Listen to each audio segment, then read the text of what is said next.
Yo, people, what's going on? Welcome back to the channel. Welcome back to Saeed TV. We are live for the MUFC Unfiltered podcast, and it is 3-point collectors again for Manchester United. Big up to everybody who's locked in. Make sure you smash the like button on the video. That's the first thing we always do on the channel is we smash that like button. And then, yeah, man, let's see what we got on the show today. We got Ash in the building, looking fresh. What are you saying, man? You good, bro? Yeah, all good, mate. The Glazers got me again, the bastards. Do you know what I mean? I've been down there, down at Old Trafford, the mega store for the Stone Roses collection on the release day. I went with the kids and picked up a few bits and pieces down there, and yeah, I just couldn't. I think it's the best collaboration we've seen this, in recent times. So I had to get the jacket. I got the what's it called? The bucket hat. The bucket hat. Flawless. What are you saying? Yeah. The bucket hat's fire. Together. Putting them on together, I'm looking like I'm fishing. Do you know what I mean? So you got to kind of separate them. So yeah, but now all good. Yeah. All good. Went with the kids. So yeah, happy with the 3 points. Yeah, all good. Yeah. Your internet's a bit iffy though, Ash. I don't know if it's just me. Is it same as you lot? Yeah. I always think it's me. When that happens, I always think it's me straight away. Okay. Yeah. Big up, man. We got man like Double A in the building, fresh setup. You know what I'm saying? Team man's on the studio, content creator finally. What are you saying, man? Yo, what's good, everyone? I'm buzzing to be here, boys. You know how it is. Love this show, love being here. Yeah, man. Just great that the shirt is still surviving. People think, put a different shirt on. It stays until we lose, guys. I thought it was almost time to wash it, but it's sticking for another week. No cock jokes this week as well, guys. So don't worry about that. Yeah. You got to show that. Hey, Double A. Hey, Saeed, not you, man. Anyone that was Double A. As long as no you. I was saying that was him. Man. That was solely Double A. Just to clarify. Come on, man. You was gassing me. You know that. Well, big up to Saeed, big up to Andy. Love to see him here. Obviously, flawless, my right hand man. And Ash when he decides to come back, my twin and that. Yeah. Big up, Ash. Don't look like Bruno. Yeah, man. Arsenal, Alex. That's bollocks. Big up to the best chatter on YouTube as well, man. Come on. Man. Big up to you. Got Flawless in the building. Flawless, what are you saying, bro? I'm blessed, man. All good. Good to be here. Always look forward to the show, man. Always look forward to the show. Always jokes. Whether United win, lose, or draw, Double A, what I'm saying, go have us rolling. But big up for having me, Saeed. Of course, the legend, Andy Tate in the building. Big up the chat as well, man. Salute to the chat, because you lot continue to tune in, week out. So big up. Big up, man. And Andy Tate, big up to you, man. Love for coming on. And we got a big win to talk about. And man, how are you, mate? Yeah, it was all right. I was in between the match and at the cinema with family today. Having a carvery as well, so a nice Sunday roast. United winning in the pictures. Yeah, I came out, checked the scores. I'm like, bloody hell, seen the Arsenal result. Come out, United winning. Got home, through the door, the equalised. I seen the equalised. Then 3 minutes later, I'm dancing around my living room with Scott McTominay. Then I had to head out straight to the studio, do my camera, come back, and I had a few drinks today as well. So today's been a constructive day. So no, enjoy it, man. Absolutely, man. Enjoy it. But listen, we're gonna get straight into it, man. Double A, start off with you first. Top 9 away, is it, or top 6 away from home? We've finally got a win, man. It's relief. We'll talk about the performance, but just how massive is it for you mentally to get a top away from home, a big win like that in terms of top 6 team as well. Top 9 side. It's even more than that. It's first there you go, away from the top 9 side. Oh, thank you. T-Bay's just come with me, bro. Thank you. Oh, there you go. Oh, that's nice. She's nice room service. Nice. Room service and that. Chocolate biscuits at the ready. He's almost getting tips over the new cell. Honestly, it's massive, mate. And listen, we understand. We understand.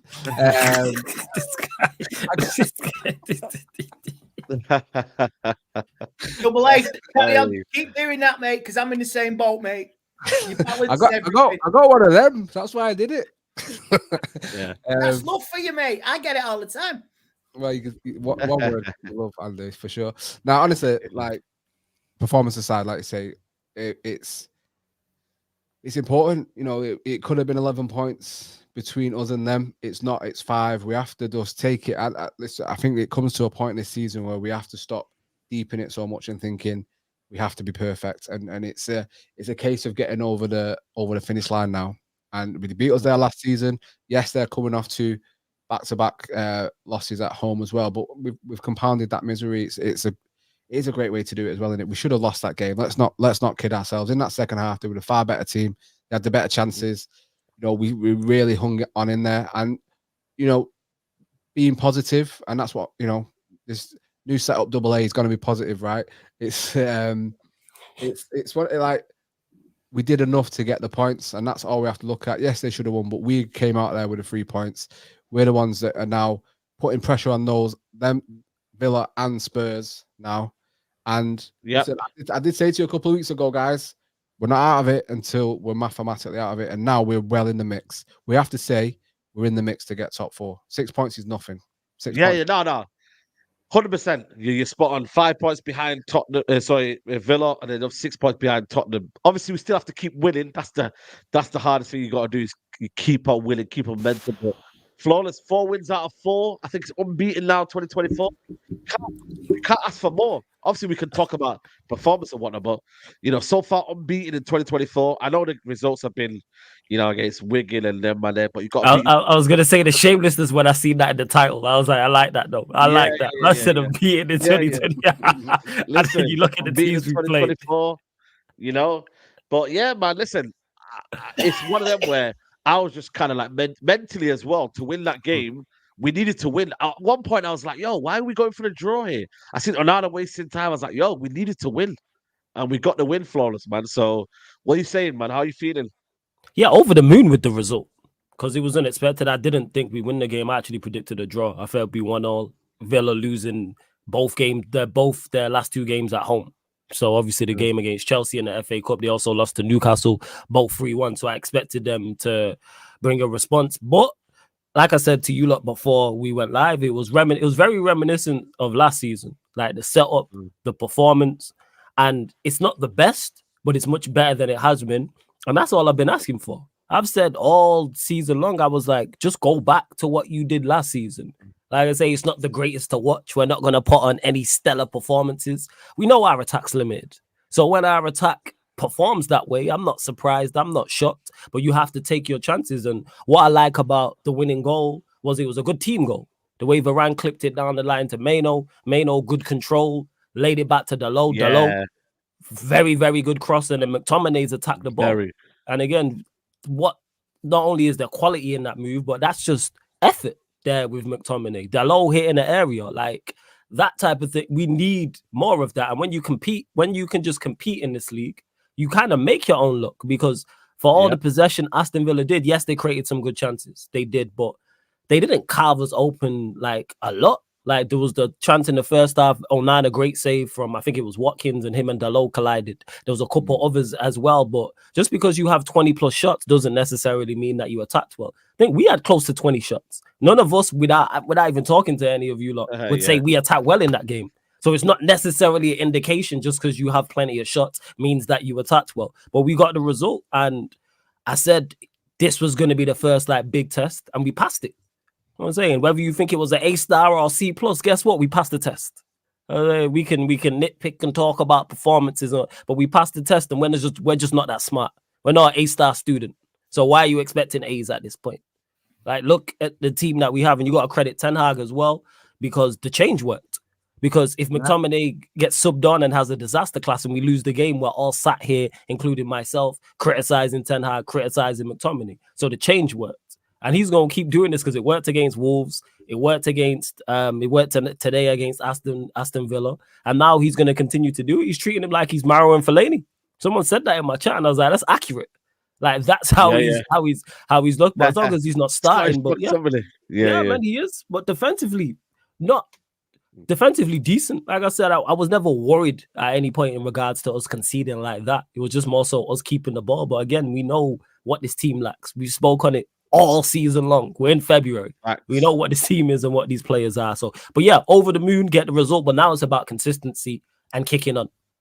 Now, I did say this because our next, I think 4 of our next 5 games, was including this one, are away from home. So you got Luton away, got Forest away in the cup, City away, and then I think it's Fulham at home. Now kick on. Home. Yeah, now it's about consistently putting results together and let's see. I ain't getting ahead of myself. Man, I'm talking about top 4. I'm like, whoa. Because this team, we could easily go and lose or draw or drop points to a Luton or Fulham at home, for example. Yeah, my overall thoughts on it. Yeah, man. Big up Zamia says, Andy, if only you could play like football like us. League is ours. Arteta masterpiece. Listen, I didn't know that the league title was done yet, Andy. Did you think is it only February right now, Andy? I mean, it's not April, May, is it? Last year, like, let's just hope. I think the Arsenal players have learned the lesson from last year, but I don't think Zayn has. He's still maxing his MasterCard. So yeah, you know what I mean. Long way to go, but good luck to him. Yeah, absolutely, man. But Andy, man, Scott McTominay, he gets the big winners now, man. He's started to score these crucial goals. I know he's not great on the ball, but he's getting these crucial goals now, man. You know what I mean? Yeah, massive win, man. Massive win, Andy, and a bit of a scrappy performance. So like it's Scotty too hot again. That's a throwback. I like that. Scotty too hot, man. But Scotty not hot at all, because this is what he does, isn't it? Now, is he going to go missing, carry on, then go missing in the derby? Are they all going to go missing in the derby? This is what I mean. It's maintaining now. It can't be patch FC. There's a moment here, there's a moment there. Don't get me wrong, big goal, big win, but it's like a team that wants to get somewhere and do something. You're doing it week in, week out, not every 5 or 6 games with certain players. And I will say this, Harry Maguire, fucking Titan today. Fucking devastating. Man of the match performance. His head to set up Rocky Ramos. And brilliant. With a bit more training. Do you remember them goals in the World Cup he scored with them headers? He can fucking crap with them. He's got that click. If he can do them headers again, he's got that made, man. Absolutely made. And it was a great performance. I love the Villa celebrations, man. I love the Villa celebration. Yeah. What the hell was that? All right, let's go into the building. Fuck yeah. Where did it come from, though? Because I don't understand. Did Onana do anything to Douglas Luiz? Like, I didn't even see it in the game. Like, yeah, they would have. There's definitely some back and forth that the commentators and everybody's missed that's gone on between them. Because I thought the celebration was a bit for an equalizer, and Douglas Luiz is not really like that for an equalizer, and he was proper going for it like he was in a dance. So yeah, like that was. He was proper going for it. Like he was proper going for it. Nah, listen, crazy man. He just hold that. And they say we rolled all up. The keeper did well. Like I say, Lindelof at left back. Scratch my head on that. And that's the manager's decision, and he got away with it. We rolled our luck a bit. So, but this is you got to win these games if you want to be in that top 4, 5. Facts. And like I say, even fifth place is doable. It's fourth or fifth. All the varies how the other teams go on in Europe. The irony would be if Villa go and win the Europa League. And they give us Champions League football. Yeah, exactly. That's the irony of it. Or Arsenal or City make the semis. Yeah. You know what I mean? Or Liverpool. So it all goes like that. Yeah. I mean, Ash, I know we'll talk about the performance in a bit, but just, you know what it is, yeah? Is it now a situation now with United in terms of these last-minute winners now? You can't write United off, you know what I mean, and whatnot. They've got this kind of edge to them towards the end that, you know, they're going to get winners out. What is it now? Wolves now here. I think we've had Brentford this season. Couple of last-minute winners. Fulham. Sorry? Fulham, yeah. Fulham, yeah. There you go. It's part of our culture, isn't it? It's what the club's been built off, you know, in the Premier League is those late last-minute winners and stuff. And as much as we talk about the late last-minute winners, we've had the 2-0 leads that we've been kind of losing and letting slip, haven't we? So, you know, it is great to see us get those kind of late wins, but I'd like to be a little bit more comfortable in games, you know, have a little bit more control. Do you know what I mean? You look at that Villa team, and don't get me wrong, you player for player, it's close, but the United have the better players, player for player, and for me, in that game there, it looked like we were a mid-tier. I was saying to Flawless before we started, we just looked like we're so scrappy and we're kind of clinging on and kind of hang on to games and that. And this has now been how many months into Ten Hag's reign, and we still have no kind of fundamentals there of play style. Players don't know what they're doing in the final third. There's no kind of link up. There's no kind of chemistry there, and it's frustrating to see. I know everyone's giving the praise to Harry Maguire, but look at the amount of chances that Villa had. You know, they had a lot of chances today, and that could have easily been 3 or 4 for Aston Villa today if the shots wouldn't have been scuffed shots or straight at the goalkeeper. And I don't think we can maintain these kind of scrappy wins going forward. I hope we do, but I want to start to see us now build upon this and kind of get a little bit of chemistry and a little bit of communication going between the players, because I look at it and I don't see partnerships on the football field. I don't see any kind of any camaraderie. Do you know what I mean? And it's bizarre to see, because the amount of spaces in that first half down Delow's right-hand side, it was wide open for Ramsey feeding the ball through to Watkins and stuff. And like I said, the Onana rushing, what was exciting to see? Onana rushing out, because usually he's been staying on his line, hasn't he? And I'm happy that he started to come out a little bit, so I'll make that decent save. You make some good points there as well, Ash, because that play like that in the Manchester derby, we will get absolutely ripped apart. Without doubt. But I did.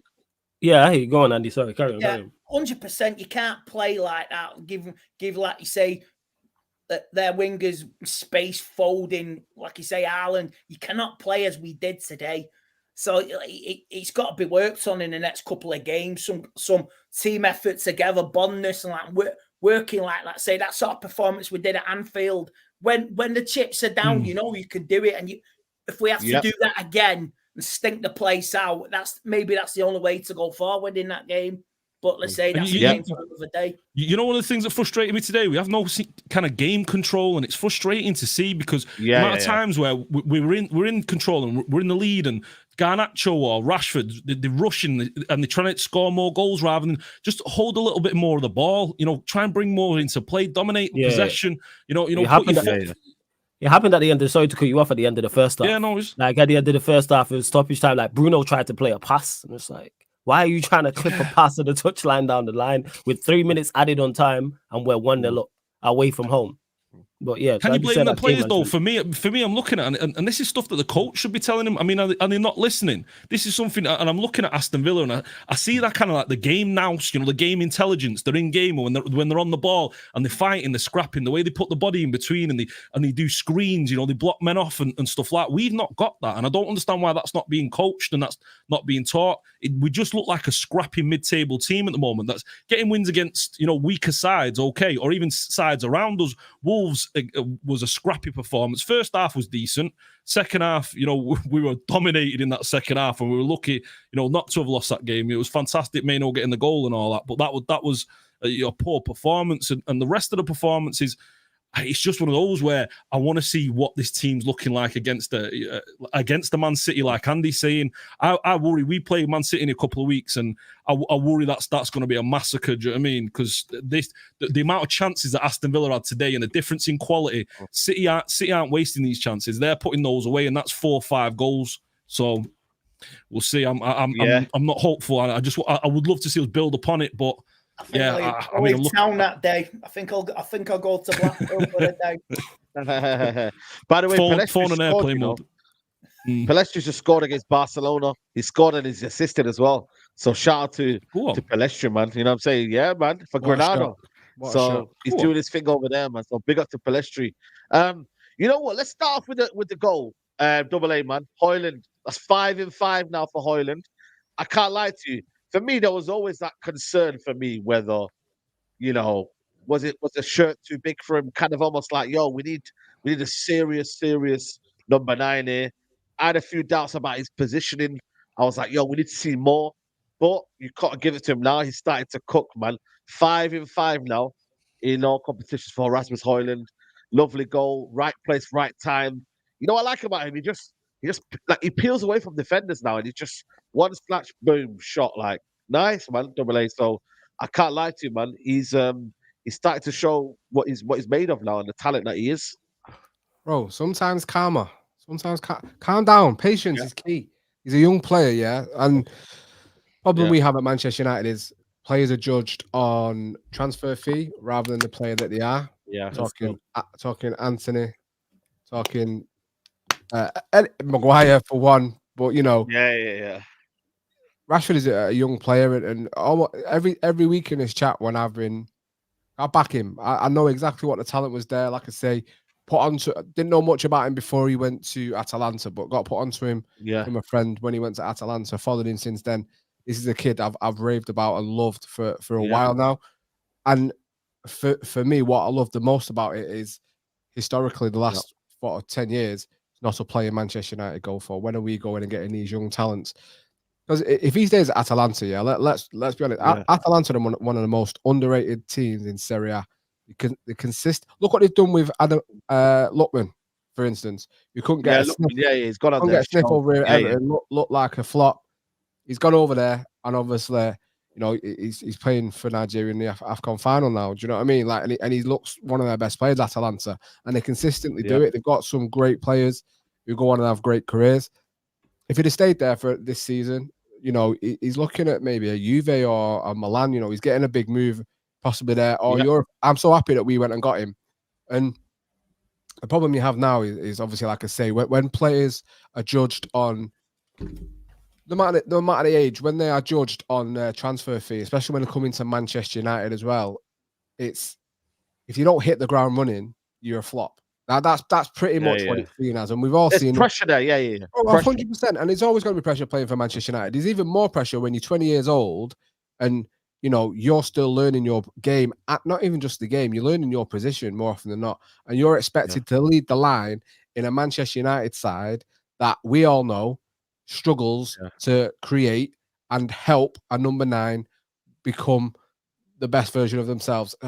So many number 9s have come to this club in the last few years and struggled. Cavani and Ronaldo, the two you take out because they were already world-class players coming here who were top level. Ronaldo is arguably the greatest player of all time, depending which side of the fence you sit on. Cavani, if he comes 10 years earlier than what he did, we're talking about one of the best strikers in the world at Manchester United. So to do what they did when they were here, and we've seen Martial and Rashford both struggle in the number 9 slot when they've played because they are less superior than the two I previously mentioned. You worry about a number 9 coming into this team, and there was even talk of Harry Kane coming, and debates whether he would perform at Manchester United. And it's Harry Kane. People were questioning would he score the goals he does. People were right to question him as well, double A, because he's in a better side in Bayern and they're struggling. But when I said I don't want Harry Kane, people looked at me like I was crazy. He's at a better side. Firstly, he's not struggling because he's broke their record for the most goals in the PPC. He's always going to score goals, but when does the team then become a thing? Well, exactly. We know he's going to get goals and assists. Don't get him mistaken. He's Harry Kane. He's top quality. But my point is, it's a team sport. Yeah. When does the team? Because if he goes over there and they win everything, he's going to get a lot of the praise. But, you bang on. But with Hojlund, for me, like what I love most is how industrious he's now becoming. He's creating his own chances, and they said it there. He's got 5 goals from 7 shots. That is his top notch, conversion rate. He's taking his chances. And listen, the goal today, I've been watching him live and seeing. I've been very critical of him always seeming like he's a yard behind where the ball is going. Like when the cross comes in, exactly. He needs. Mate, today he's so aware and he's gambling on that ball coming to him. That's what elite strikers do. That's why I put a tweet out. Manchester United finally have a proper number 9 because we don't have players that do that. Rashford wouldn't do that. Martial potentially would do that, but we can't rely on him because he's not nowhere near the first team. So for me, I always believe Hojlund would get it right. He still needs to be helped by the team, and when they do start, we talk about Garnacho and Rashford, how greedy they are and how reluctant they are to create for others is a hindrance. Even today, he didn't get a chance after. He didn't get a chance after, to be fair, today. And look how many times they could have played the ball or someone could have found an angle, but they kept getting going. And Rashford was, man, we're not talking about Rashford. We'll talk about him later on. But selfish, because he only has one chance in the game. He barely gets 2. Like Haaland gets about 1,000 chances in a game because, he's getting fed to all the time. With us, Hojlund gets one chance, and this is why for me, I was critical of him a little bit, but then I also was like, hold on a minute. Like you got to give him some slack. You got, in terms of like, this is very selfish with Garnacho. Very selfish him and Rashford, and the penny's got to drop. If we're in a position at the end of the season where you've got to play the pass to get us somewhere, or if it's to win a game or progress to get to a cup final, are you going to be selfish and try and do it all yourself? If you play a ball, you're going to be, it's not all about you. In that moment, Rashford, Garnacho, it's a team game, and I just don't, because their egos sometimes get in the way, and that is a hindrance. Yeah, facts, 100%. And then obviously we got the goal flawless, and then I don't know, man. That's what United do, man. Since that goal, what is it? What do you reckon it is in terms of? Is it the tactics? Is it players' personnel? What's the reason when we go 1-0 up or we don't really kick on and we have this hesitancy as to what we're doing next? Because from there onwards, it was a slug. It was like, bloody hell, get to half time. And then it was like second half, relentless pressure. Like, what? What can you pinpoint what it is for you? All of the above that you mentioned. It's a mix of everything. It's not one thing. Yes, the players are out there.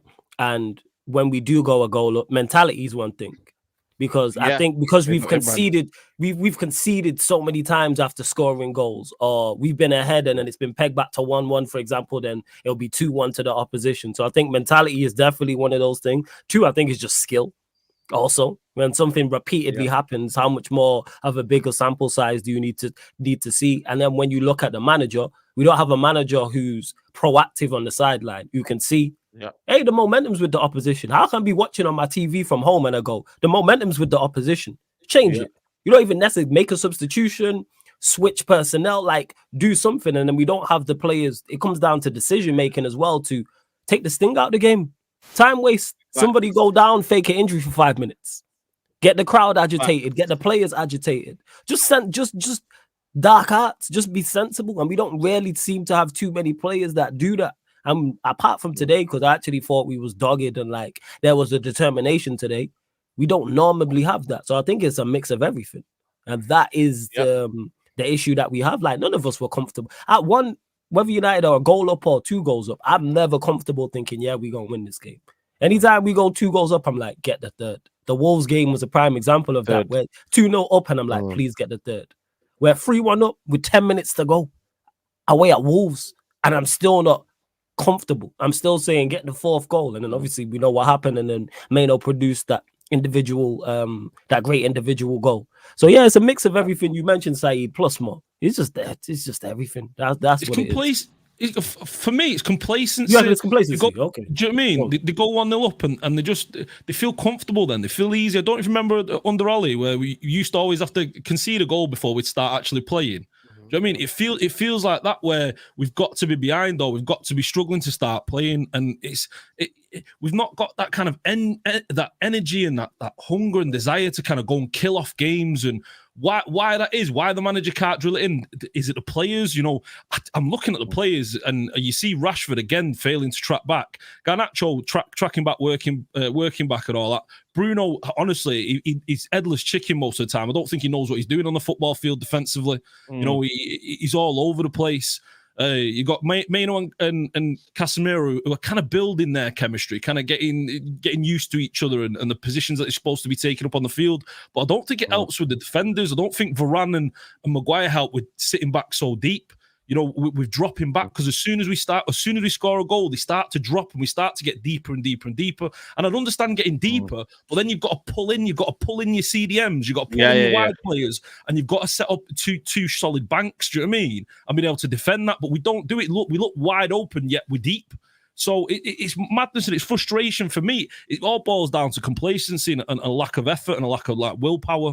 And I don't know what Ten Hag does with that. I think he recognises it because he says it in the post-match interview. He says that after 1-0 down, after going to 1-1, we dropped our tempo and, we should keep going for the second goal. And that's something that he should recognise, and he should be drilling the players on, and maybe he just doesn't know how to do that.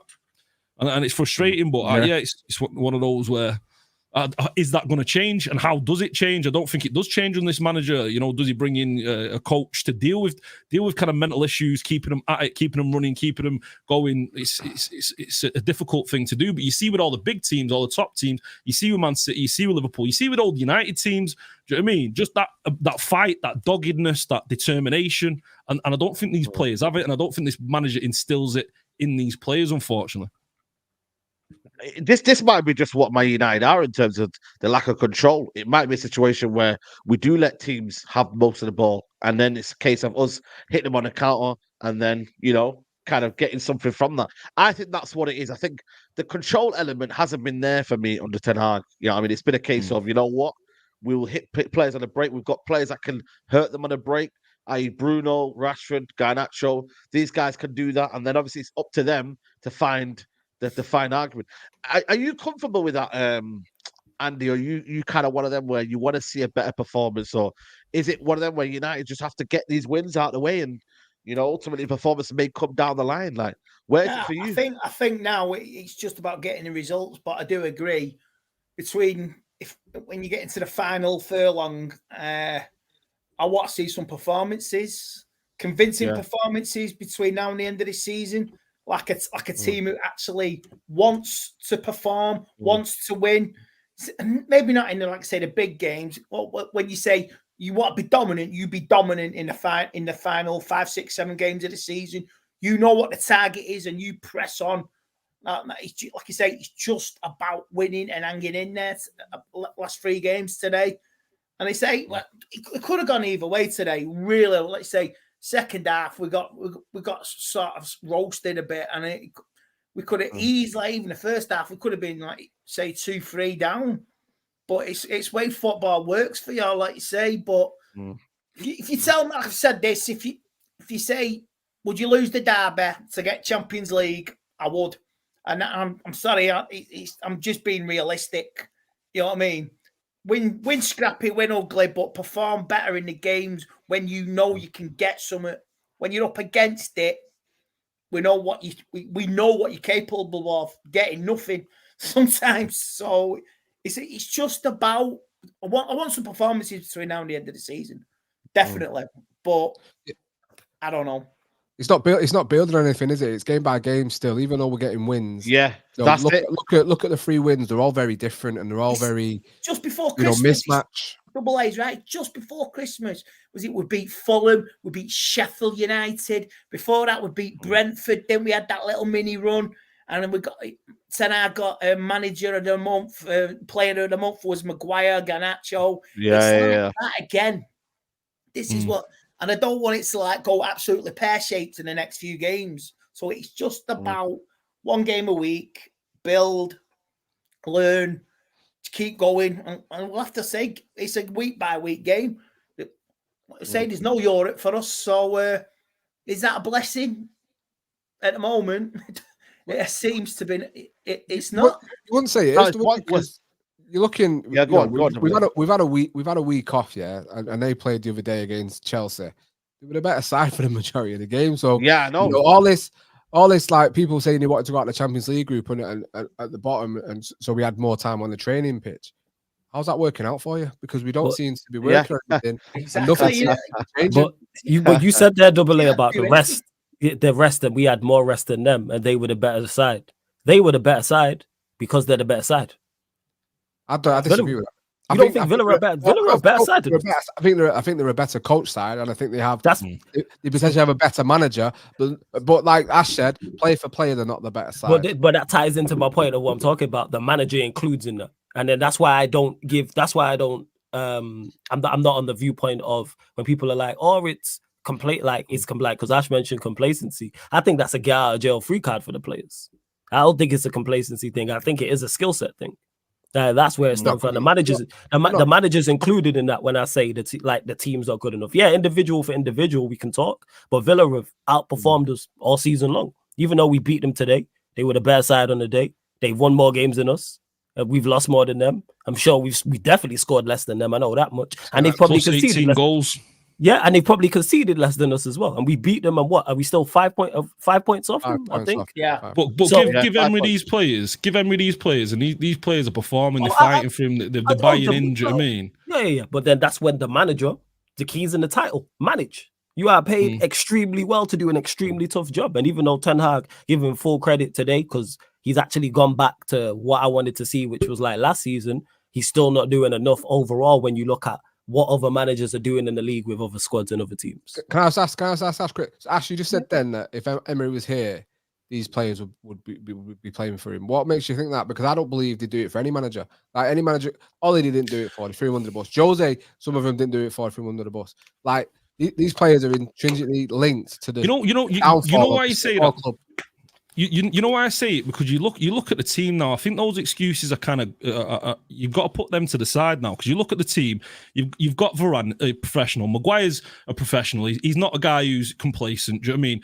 Luke Shaw, injury prone, but puts in a shift. The low solid player puts in a shift. Casemiro's not an Ollie's player. You know, he's a professional, someone who's responsive and would respond to a top coach, but who's played under top coaches and does. Sorry, respond. Ivory Coast just scored. Sorry, 2-1. Ivory Coast just scored. 2-1. Yeah, Ivory Coast just scored. Bonkers. Ivory Coast just scored. Let's go, Ivory Coast, man. Drogba's going mad. Let's go, Ivory Coast. Sorry, people. I've got my lot. Look at the crowd. Love that, man. Love that. A lot of the panelists on my channel are Nigerian, so I'm a hater. So that's why I want Ivory Coast to win. Yeah. Just to clarify. That's all it is. That's all it is. Hold that, Nigeria. Hold that. No one's going to work tomorrow in the Ivory Coast. Oh yeah, no one's going to work for next week if they win that. School's cancelled if you win it, man. Have a day off, celebrate. Halle scored. He nearly scored an overhead kick as well, you know, man. Don't know if you've seen the overhead kick. Yeah, seen that. Oh, no. Seen Drogba before. Yeah. I've got it on the telly, and I'm multitasking like use like that. Yeah, that's crazy. Yeah. That's crazy, man. But you know what's mad, yeah? You know what's mad? I look at us in general, and I'm like, you know what it is with United.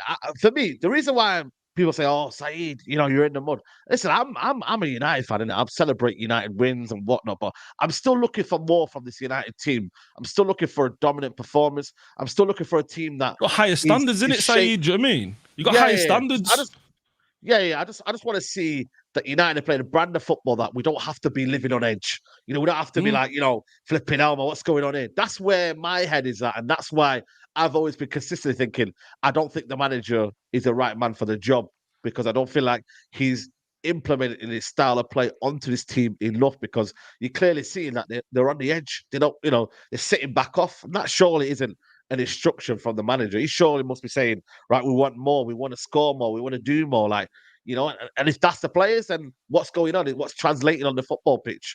So, listen, I want to see a better impetus from Man United. But at the same time, you know, we are winning. And listen, last year, I think we were winning last season, but was I confident in that? And I was like, was I happy in the grand scheme of things? No, because we were getting by things. So, you know, it's all down to expectation and what we want to see.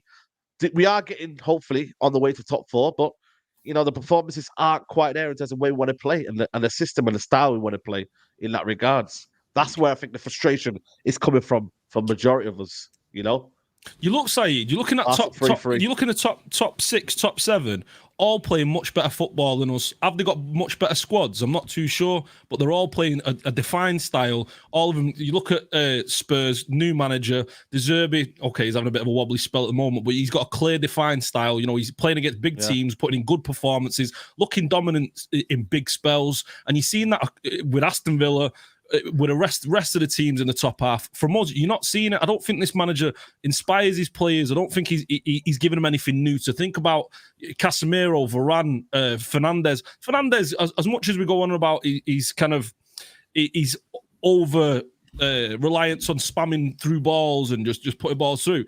A good coach grabs a hold of him and kind of molds him and fixes him and kind of gets that out of his game. Top managers do that, and unfortunately, Ten Hag's not got that. And it's going to be a case of us getting these scrappy wins and holding on and fighting on, because it looks like the players at the moment, they're not listening to any of the manager's instructions. They just, or if they are listening to his instructions, I mean, what are the instructions that they're being given? It's nothing that's inspirational, nothing that's new, nothing that's making them believe that they can go in and win games and enjoy the football. Because I'm watching the games and I'm not seeing any United players over the past couple of months enjoying football. No. Do you know what I mean? Other than scoring getting a goal, it seems like more relief than anything.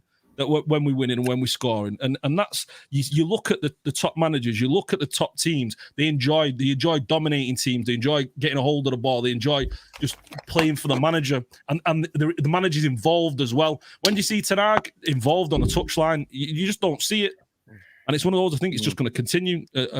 I don't know how he turns this around, and as Double A was saying before, would Unai Emery come in? I think Unai Emery already plays better football with Aston Villa, and I think when you look at Aston Villa and you look at the players they've got there, could he bring that to Manchester United? I'm not saying I want Unai Emery, by the way. I would much rather a different manager than Unai Emery, but I think definitely would be a step up, and I think when you look at it, someone like him who's able to get the best and the fight and the drive out of players, that's something that Ten Hag's not been capable of doing. And a lot of these are Ten Hag's players, so I can't go back and look at this idea of, they've done it, or they've failed to produce under Ole and they've failed to produce under other managers, because at the end of the day, a lot of these players, the majority of this team is now Ten Hag's team, so... Well, it's I hear that five of the players today. Six has been here before, but his one's coming off the bench. You can't. I know he's made signings, but let's be honest. The culture in that club's absolutely stinks, and it comes from the players. There's an arrogance in that dressing room, and a lot of it could come from players he's signed. Like Anthony must think now, what the hell have I done? Because he's nowhere near the team. Yeah. Right, like his major signing, and he's not. He's putting Bruno back on the right hand side. So I agree with what you're saying. I don't think Ten Hag is good enough, and I think it's proven over 18 months to nearly 2 years now that he said in the summer he wants to be the best transition team in the world. We look nowhere near that.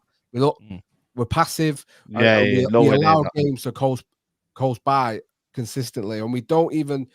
You talk about Bruno looking like a headless chicken. I think he's the only one that actually sticks to a game plan of running, trying to close down quick enough up the pitch. No one else really looks to do it, especially not Rashford. And Garnacho, he gets back and helps, but up the pitch a lot of the time he looks very passive and decision making is poor. Some players are very selfish for themselves, and they only want to contribute when it suits them.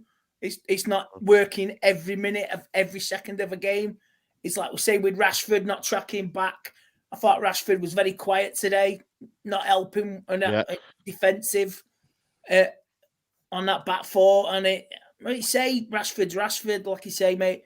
If you want to shake up the room this summer, fucking sell one. Sell a big gun or two, you know what I mean? And this is what worries me, you know what I mean? They'll still get away with it. But I hopefully now, let's say, there's going to be some fear in that dressing room next year, because I want, like Ineos say, no one's protected. I want to see that put through, because I remember, was it under Ole, we got smashed 4-0 Everton, and Ole, this team will not survive. Well, 12 months down the line, half that fucking squad was still there. You only got rid of one or two, and I want this again in the summer. If you've got to shake up the room and shake that dressing room, just make them decisions and get rid. I'm sick of promises that, like an MP in Parliament, they never act on them. They say one thing, do exactly the opposite the other. That's what it is. I want to see. If we want to be winners, you got to be ruthless. And if the big guns, we have to start from scratch again. Fucking get rid. If they're that bad on the pitch and in the dressing room, get rid. And I heard what Double A saying in regards to the coach. We know the culture's awful, but with player power, the manager's giving the players the power.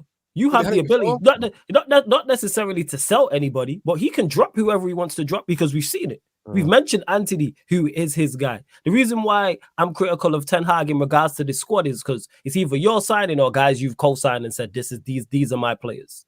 So a Rashford, for example, that's his, even though it's not a Ten Hag signing, that's Ten Hag's guy. Bruno, he gave the captaincy to. I'm sure Delo, he gave a new contract to. I'm just using an example, and then the signings as well. So that's where it is. And it's been bad recruitment throughout all the managers. So even though the squad isn't the same, if Emery was to get here, I don't want Emery either. But I'm just using what Ash mentioned in regards to that. He wouldn't keep this team. He'd shift them on because they're not good enough at what he's trying to do, because mentality is a part of that.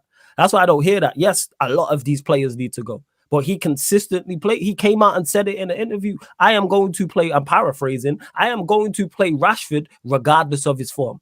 This is what he said. So Rashford can play 20 matches, get 0 goals, 0 assists, that he's going to play him regardless. And then we all look at Rashford and blame Rashford for thinking he's untouchable. Yes, that is on Rashford, because partly on him, because you should be self-analyzing yourself. However, the manager's giving you that power. He can drop whoever he wants. That's why when I hear, oh, he's on X amount, or he's the star boy, or the number on his shirt, the manager can drop whoever. Because we've seen it. We've seen him do it. We've seen him drop Rashford. We've seen him drop Anthony. Like, we've seen him shift Bruno and play him out wide right. No, the manager's choosing to play these players because he believes they're the guys. That's why. He rates these guys as much as we don't. He thinks performances are good. Like, that's what it is. Maguire the same as well. If he didn't really want to selling players on, it's tough. But if you really didn't want Maguire, don't play him. We watched Postecoglou do it with Dio. Couldn't sell him, but didn't play him. Yeah, but we've been in such a hole of injury. No chance. No, but wait, before you respond to that. So they had injuries. They went to the Etihad and played 2 fullbacks at centre-back. When all their centre-backs were injured, he still didn't play Eric Dyer because he's made it abundantly clear Eric Dyer is not a part of my plans. And yeah, they could have lost the game heavily, but the point I'm making is any player or manager seriously does not want, he can get rid of whoever he wants. And we've seen it with Sancho. Not Manchester United. I disagree with that. I think you can't drop who you want. Why consistently can we not sell dead wood in the summer? Why can we not? But again, I'm not talking about selling. I'm talking about dropping. Selling's tough. I hear that. Selling with wages. I'm saying not playing. Especially when he's not come out doing anything. No, but he stripped him. No. He dropped him. Had him playing fifth. He was fifth choice. Stripped him of the captaincy. He made it abundantly clear last season. I don't want Maguire in this team. Now selling Maguire, I don't blame him for, because that's a whole different scenario in regards to the negotiations, wages. But the point I'm making is to get a player out of the squad. You can have them not around. He didn't want Sancho around.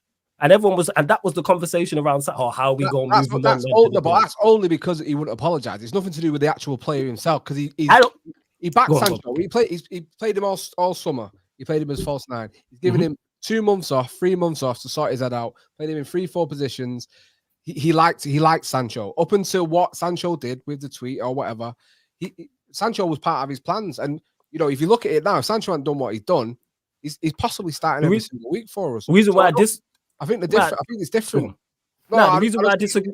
It's different situations, because Sancho's only not here now because of what he's done. Nothing to do with his. Oh yeah, not being here is the point. But I'm talking about him playing. We watch everybody play ahead of Sancho. He played Sancho false 9, and we all thought, yeah, this is going to be good. He only played Sancho false 9 in pre-season because everyone else was injured. We watched Hojlund play ahead of him. We watched Rashford play ahead of him. We watched Martial, who he was trying to get rid of, supposedly all play ahead. So you're 4th choice. We all know that Rashford's going to play ahead of him on the left. Garnacho's going to play ahead of him on the left. Bruno's going to play ahead of him on the right, as is Garnacho, as is Mason Mount as well, as is Anthony. So you're 4th, 5th choice everywhere. The point I'm making is selling players is a whole different thing, but you can drop whoever you want to drop. You don't have to. You are not forced to play anyone. And let's say, for argument's sake, he is. Let's say you are forced to say, whoever's coming to Ten Hag and saying you must play Rashford, leave, because you are being handicapped at the job you have to do.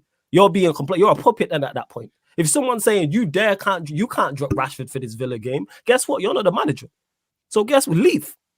Whoever's saying that to you, tell them, hey, you know what? You manage. How about that? You man, let's swap roles. You go and manage. I'm not hearing this like you're either allowing it or you're a part of it. But either way, you're at fault. That's just me, though. Well, given apparently in his interview, he was asked. He came in and was giving it the whole, "I'll make Rashford the star boy. I'll make him the franchise player." So I 100% agree with what you're saying there in terms of he's coming already back in the. But we know Manchester United have already thrown everything behind Rashford to make him this.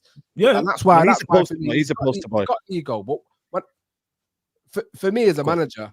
As much as you might not want a player, I would rather my manager play a centre back than go and play 2 fullbacks against City or whatever. So you use what you've got, still knowing this player is not for you. And I can't slag Ten Hag off for playing Maguire, even though I don't like Maguire, because he's doing what's best for Manchester United. At the end of the day, that's what I want. I'm not going to start saying he should just banish him to the reserves because he doesn't want him. Because how's that helping Manchester United? if anything, what he's doing now in playing Maguire is adding to his value. So then in the summer that he says again, I want him to go. Facts. He's going for 50 million and not 25. Not that he will be 50 million, but Yeah. you see the point I'm making. No, I get the point you're making, and I'm with you on it's what's best for Manchester United. But when he played Shaw at centre back and it worked, I have no issue with it whatsoever. Like Maguire's played well. I'm saying as much as I don't think Maguire is not good enough this season, when he's been called upon, he has played well. And even when I mentioned Postecoglou at City, it worked for them. For the way he's trying to play, as much as Royale and Ben Davies are not good centre backs, they're not even good fullbacks. They're better than Eric Dyer. And that's the point I'm making. Is he could have easily have folded. I'm all about whether it's a centre back playing at centre back or fullback. Who's the best man for the job? I actually prefer, in our side, I've said this, Luke Shaw as a centre back. I think he's a better left-sided centre back than he is actually a fullback, which is probably an unpopular opinion. But I'm just going back to the original point of when people say, "Oh, you can't drop such and such or such and such has to." At the start of the season, he couldn't do that because Luke Shaw was injured. So he couldn't. Yeah, Luke Shaw was injured. No. Do any of that. I hear you. Yeah, it was again. By the way, is that injury big injury? By the way, is that precaution or is it injury? Does anybody know about the injury to Luke Shaw?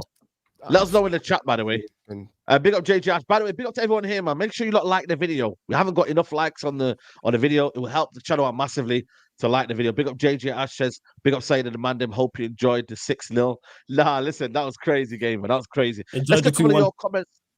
Yeah, exactly. Enjoyed the 2-1. Member from the channel says, Rainer says, still not convinced with our style of play. A couple of wins isn't going to make me Eric Ten Hag in. The performances have still been terrible. Against a better side, we'll get rolled over. What else is people saying? Ange never played Dyer, no matter how many injuries he got. You know what the interesting one for me though is the attacking line, like I said to you, just still needs a little bit of work going on.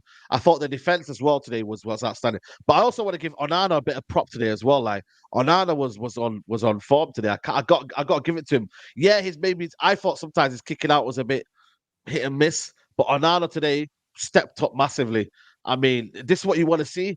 Am I still confident in Onana? No, but I got to give Onana his credit. Like today, the save that he made in the first half was outstanding. Absolutely outstanding, man. So I got to give it to Onana. Are you guys still confident about Onana? Are you guys still Trust is gone. I said still, you know. When did it? When was it hit? Are you guys still not confident about Onana? Yeah, right. There we go. That's better. I was about to say when you was like, "Are you still confident about that?" I said, "When did the confidence come back about Onana? When did that land?" Sorry, go on, you man. Nah, you lose a trust in a goalkeeper. That's gone, innit? Do you know what I mean? You're always going to be nervous about him. You're always going to be worried. You want a solid goalkeeper come in, you know, and feel comfortable, and he gives you your defense that stability and that comfort as well. So, nah, not for me. I think we got to look for someone a little bit more solid than Onana. He had a great game today, but how long before he has another one of these daft mistakes that we've seen this season? How many have we already seen this season? So he's one for me that I just worry about. You know. Yeah, not for me. I just worry for the Manchester derby. I really do. He's got one in him at the derby. That's not that Andy's fair though. Andy's been going on about the derby for weeks. It'll be a meme. It'll fucking be a meme. He'll do something stupid. Big Steve will have fucking field day. I don't think, you know, we looked at him in the last season and whether it was just a great season that he had or, you know, he's just not shown his true capabilities at Manchester United. Having watched him closely, obviously, like we all do when we go to games, having seen him on TV as well, I don't think he's at that level we maybe thought he should have been on the keeper that we've bought in to go and listen. We can talk about De Gea all day and it was the right time to go or whatever, but to what we did to let go of the keeper with the most clean sheets in the Premier League, and that's what he was last season. You can talk about the defense helping him out, whatever, but he was, you know, he won the Golden Glove last season. So let that keeper go to this guy who, for me, you know, people talking about we got him for his build-up play. I've never seen, today was a little bit different, but never seen a player take so long to do nothing with the ball. You can't really kick it out with great accuracy long for me. He gives it away more often than he finds his own player. And like people are saying, there's always that worry in your back of your head. He's Barthez. I'm sorry, he's Barthez. The reputation of a great keeper, but he has mistakes in him, and I don't feel truly comfortable. And you touched on it earlier about sort of the back, the defense and stuff like that. And they don't trust him. They don't trust him. And, you know, Varane and even Maguire, they're not mugs, are they? Like, you know, they're very experienced players. And going from someone who may not be great at kicking out and playing out from the back, but you knew more often than not was going to pull out some of the best world-class saves you'll ever see in David De Gea. Like, from going to that to someone you don't trust, who has that mistake in him. And, you know, even at some points today, and he does weird stuff like keeping it too long when players are closing him down, losing angles to pass it out to his fullback and having to smash it out of play and stuff like that to put pressure on ourselves. It's like, again, it comes down to the manager or the coaching. Why are they not telling him to keep things simple? You don't always have to be the headline maker. You don't always have to make it about yourself. And I you know, he's 27. He's 27, yeah. He's invariably going to change now, is he? So, and I agree with Ash that, you know, we should be looking for someone else. It's just not going to happen. And, you know, it's another player coming in on a long contract on I imagine pretty decent wages that we're going to be stuck with for a couple of seasons, unfortunately. Mistake after mistake. Yeah, that's what we do. Yeah, 100%. Any top coach who wants to keep possession, Bruno Rashford never plays his team. Who thought Eric Ten Hag was going to bring them so-called philosophy? Now, listen, I think for me, big up to Ivory Coast, by the way. They won the AFCON as well, so big up to Ivory Coast. But you know what it is? I feel like it's one of them where with Onana, everybody's kind of made their mind up. I've made my mind up too early, but maybe because I'm looked at it and thought, yo, man, I can't forgive what I saw, man. You know, when you just can't, like, you know what it is with me, yeah? Like, I've just got too many flashbacks of him and the way he was this season. And people can say, yeah, he was nervous and he started, but the manner in which he didn't make them saves, man, I was just like, for me, I'm not too sure, but I will give credit where it's due. I thought today, he was excellent today, man. You know what I mean? He came in, he commanded the box. He came in when he wanted to. He showed you know what I mean, a lot of courage in the saves as well. Like the quality of the saves as well were good as well. Like sometimes you can look at shot stopping and be like, oh, well, that was easy. But some of them were quite, you had to make them some good saves, man. So Andy, I mean, how are you feeling about Onana, man? What do you reckon? I think I'm on the fence with him now. I really don't know what to think. Yeah, because that's the way the performance at the AFCON, the way he delayed and delayed and delayed. I want to play against Spurs. I want to play against Spurs, and he flew out. He didn't make the team. He got dropped. He spits his dummy out. He win the next game. His shit performance and his goal, what man he scored, absolute. You know. Yeah. I'm trying to say I'm on the fence now. We did need a new keeper. We really did in the summer, and we got one. Maybe we got the wrong one. But like you say, maybe a new keeper in the summer, or maybe you need two strong keepers, and maybe give the other lad a try. But we have to wait and see now. So it's like you say, we go game by game now, and every player is playing for every player is playing for the future, including the manager. Regardless of reputation or big name. It's poor squad management really from Ten Hag, because we had Kovar, who was looking decent in pre-season. We had Dean Henderson. Dean Henderson's the same goalkeeper as Onana. Do you know what I mean? There's not much difference there with the quality of saves, the ability on the ball. Do you know what I mean? The distribution. Yeah, Dean Henderson was a bit of a slime ball in the dressing room. 100% slime ball, yeah. But 100% slime ball, but yeah, on the same level as Unana. But quality-wise, as a player, do you know what I mean? So the fact that Ten Hag couldn't see that and identify that, but we've seen the fact that he brought in Anthony after looking at him on the training ground for 2 years and think he could make it in the Premier League. So we know Ten Hag's not got the ability to kind of assess these players correctly. One of those where we're stuck with Onana, like Double A said, and I just hope that we can somehow put him into some kind of swap deal, or Interman would take him back at some point. I don't even know how what we do with that now, because it's just another contract that we're stuck with. And this is why a full buyout was so important. I'm not going to say it should have been Qatar, but this is why a full buyout with someone with money was going to help us get rid of all these problems in this squad, because now we're stuck with all these let's be honest, shit players on big contracts, high wages. We could have taken the hit on them because the debt's not there. Now the debt's still there. As we all know, these players are listed as assets against the debt. So as long as that debt's there, these players are going absolutely nowhere. And this is like, you say that though, Double A. I've got to say, Henderson's not as good as Onana. I can't have that one. That's shocking because Henderson. That Sheffield season, under Wilder, that was one of the player of the years. That, do you know what I mean?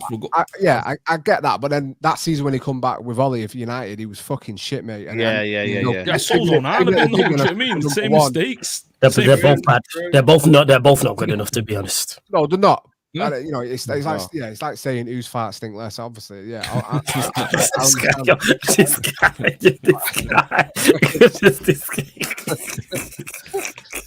But Sir Jim's ruthless, and that's one thing that we can be hopeful. He's ruthless. He's no messing about. So if he's seeing this and he's dictating down the line that this isn't our guy, we need to move on from him, then hopefully something will be done. A change will be made.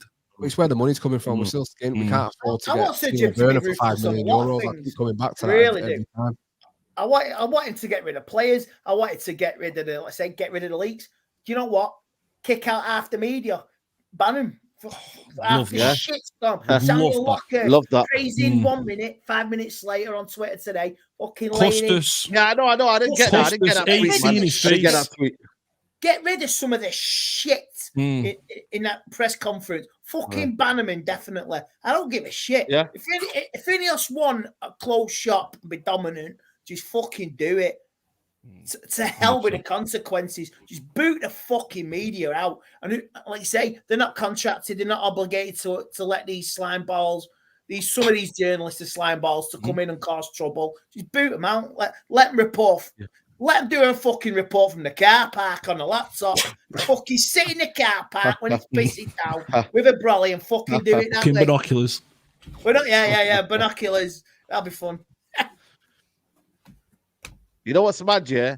Listen, I think for me, with Onana, it's going to be a center of attention, isn't it? But that's what it is with number ones, isn't it? We're not always going to be happy, and that's a position where you can't go wrong with that one, man. You cannot go wrong with that one there, man. But another player who divides opinion is Dalot.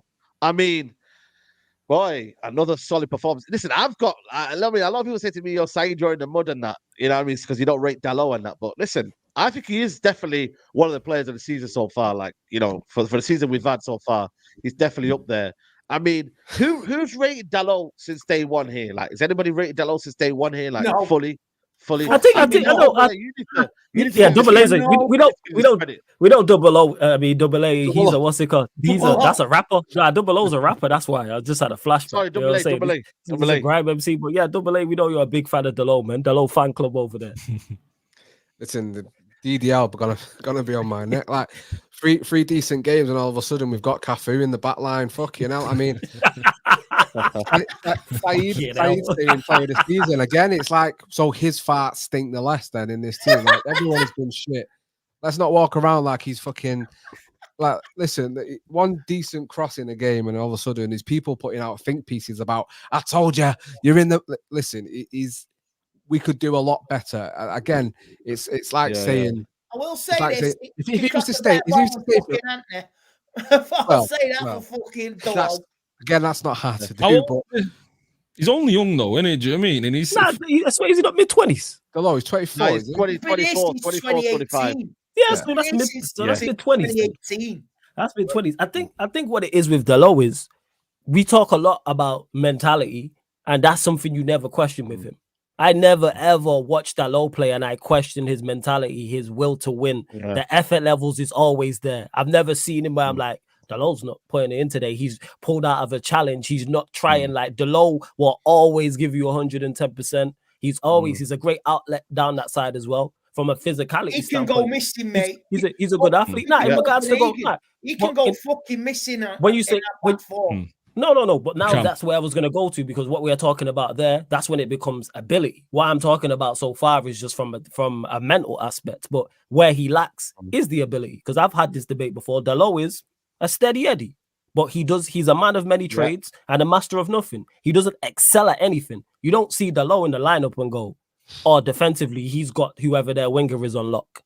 And then you don't see him in the lineup and go, what a great outlet he is out there. He's going to offer us so much going forward. Like, when you think of a Trent, for example, you think Trent's going to give, like, he's a creative threat. He's a threat in the final third. He's a threat from an offensive standpoint. You don't think that about Dalot. And then same way defensively, like when we see Wan-Bissaka on there, we're like, all right, the winger has a tough time play Wan-Bissaka. We don't think that about Dalot. And Dalot is one of the least of it, but it is a problem because if we're trying to go to the next level, steady Eddies, he's not it. He's a 5, 6 out of 10 more often than not. Yeah, we'll have some poor games because of his lack of quality.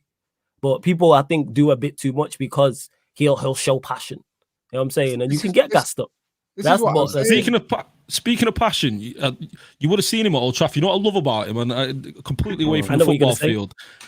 At the end of the games, he's always one that goes to the crowd, and always. I love that about him. Do you know what I mean? And that just that kind of appreciation of the crowd. You see him doing headers with the crowd and all that. Do you know what I mean? I love that. And okay, he's putting in 5 and 6s. He's decent as a squad player, but you need those kind of morale boosters. Those players in and around the squad. Okay, like what Double A saying. You know, we're all claiming he's Cafu now, and he isn't good enough.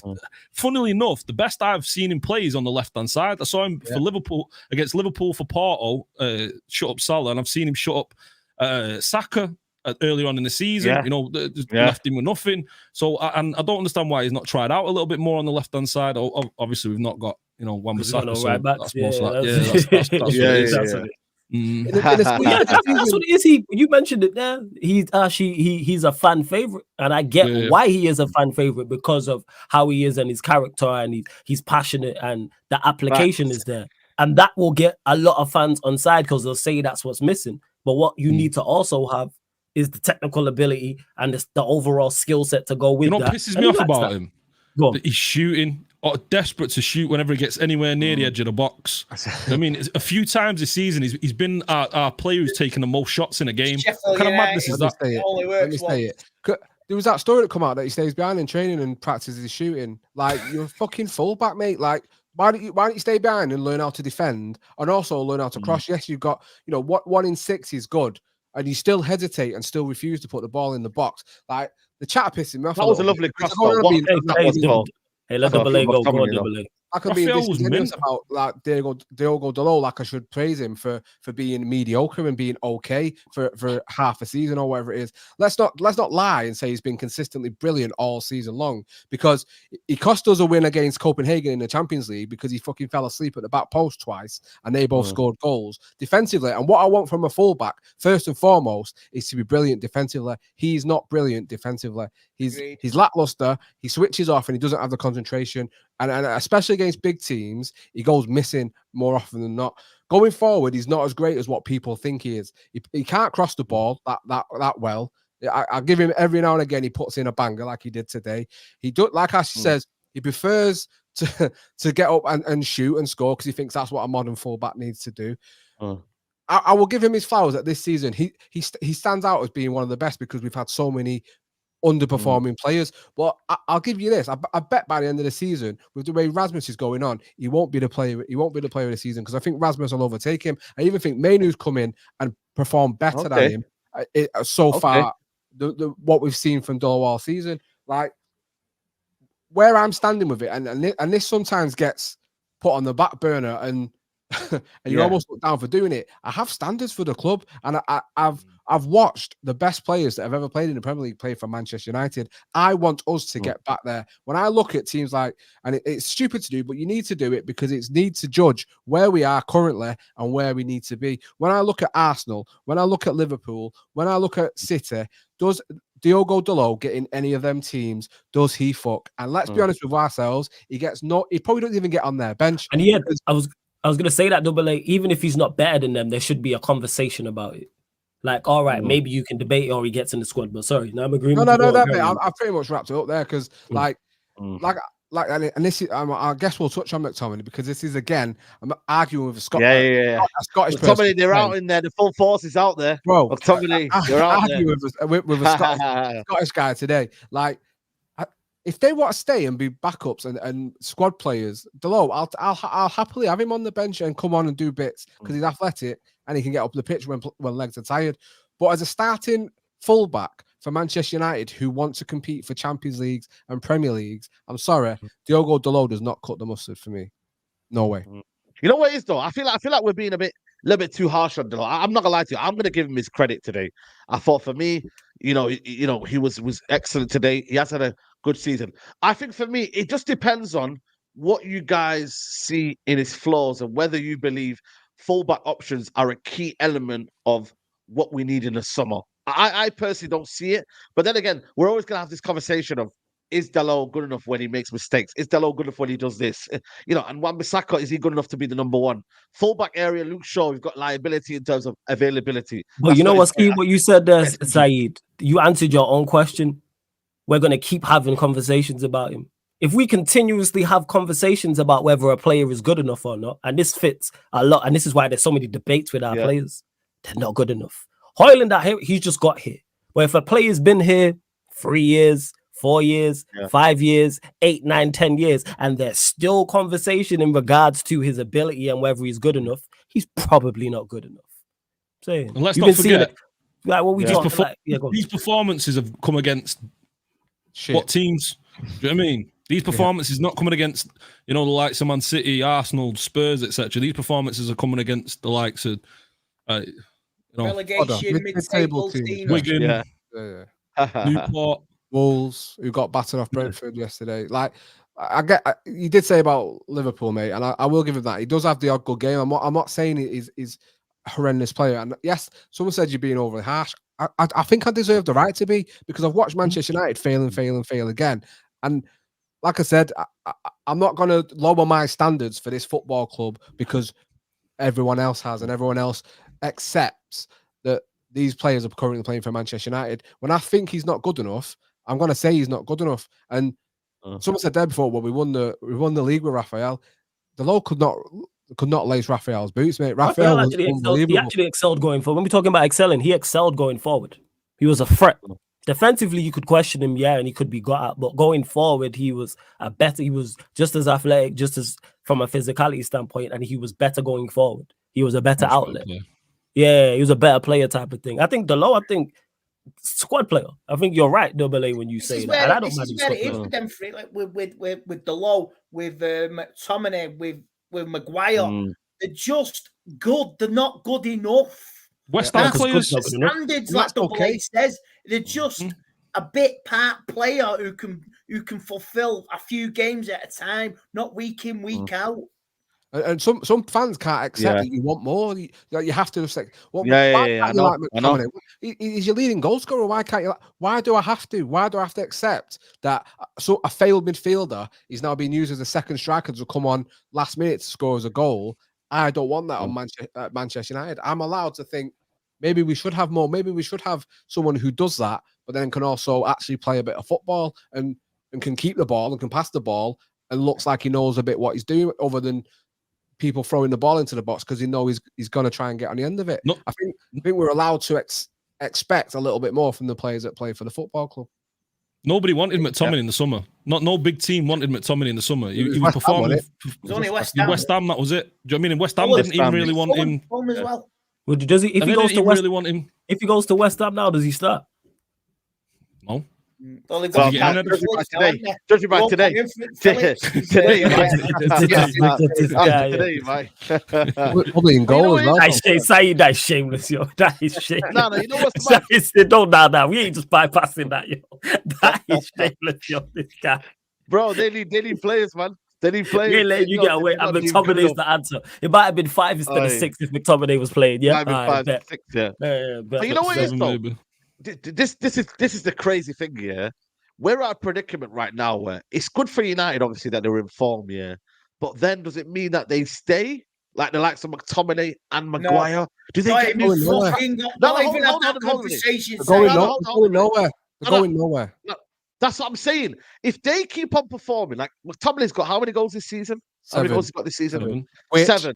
Which Maguire is more than his last 3 seasons combined, which was 6. And this is what I'm saying about players like this. As soon as they get a little bit of a purple patch, and I put a tweet out and people were trying to jump on it saying, I said, what are they going to do when the luck runs out? And people are saying, well, maybe it's not luck that he does this because he does it for Scotland and he's doing it for Manchester United. That's not what I mean. What I mean is the luck for Ten Hag when that game he comes on when we're chasing a goal, he doesn't score. That's when the luck's going to run out because he can't do it every game. Yeah. It's just not going to happen. And when that stops happening for Manchester United, when he stops scoring for Manchester United, what else does he have?